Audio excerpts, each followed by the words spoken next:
Hey guys, आज हम start करने वाले प्रॉफिट एंड लॉस के कंसेप्ट के साथ। ठीक है, तो प्रॉफिट एंड लॉस बहुत इजी चैप्टर होता है, आप आराम से चाहे तो इसको सीख सकते हैं। ठीक है, चलिए, इसमें कुछ टर्म्स होते हैं जैसे कि सीपी क्या होता है, तो ये होता है आपका कॉस्ट प्राइस। ठीक है, कॉस्ट प्राइस हमेशा कितना हो सकता है, 100%। 100 से ज़्यादा है तो प्रॉफिट, 100 से कम है तो लॉस। ठीक है, कॉस्ट प्राइस का मतलब होता है जिस प्रोडक्ट प्राइस पे अपने प्रोडक्ट को परचेज़ किया, दैट इज़ कॉस्ट प्राइस। ठीक है, देन नेक्स्ट इज़ एसपी क्या होता है, तो भाई सेलिंग प्राइस होता है, जिस भी प्रोडक्ट को जितने दाम पे बेचा गया दैट इज़ सेलिंग प्राइस। ठीक है, तो सेलिंग प्राइस याद रखिएगा, अगर ये 90% है तो हो गया है लॉस 10% का। अगर सपोज़ ये 110% है, मतलब यहाँ पे आपको प्रॉफिट हो गया है 10% का। ठीक है, आपने अगर प्रॉफिट के साथ किसी प्रोडक्ट को सेल किया तो वो सेलिंग प्राइस हो जाएगा प्रॉफिट के साथ। अगर आपने लॉस के साथ सेल किया तो इसका लॉस के साथ हो जाएगा 10% लॉस के साथ, सपोज आपने 90% में बेचा। Then next term is mark price.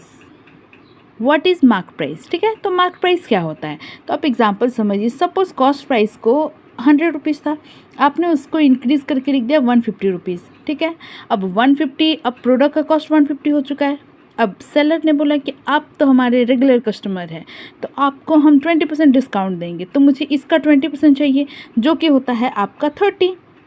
इससे अगर मैंने माइनस कर दिया डिस्काउंट को तो ये हो गया मेरा 120। तो ये जो 150 है जिसको मार्क इंक्रीज़ किया जाता है दैट इज़ मार्क प्राइस, लेकिन जिसको आपने डिस्काउंट करने के बाद निकाला दैट इज़ सेलिंग प्राइस। अब सेलिंग प्राइस से आप 20 रुपीज़ इसका प्रॉफिट हटा लेंगे तो that is your cost price. ठीक है, तो कॉस्ट प्राइस क्या होता है, जिस प्राइस पे आपने प्रोडक्ट को परचेज़ किया। सेलिंग प्राइस क्या होता है, जिस प्राइस पे अपने प्रोडक्ट को सेल किया। मार्क प्राइस क्या होता है, तो मार्क प्राइस जो होता है हमेशा ओवर प्राइस होता है, कि किसी भी वैल्यू को अगर सपोज 100 रुपीज़ था, आपने इंक्रीज़ करके 150 लिख दिया तो वो हो गया उसका मार्क प्राइस। मार्क प्राइस पे आपको डिस्काउंट मिलता है, डिस्काउंट हटाने के बाद जो बच जाता है वो सेलिंग प्राइस होता है। ठीक है, चलिए समझते हैं।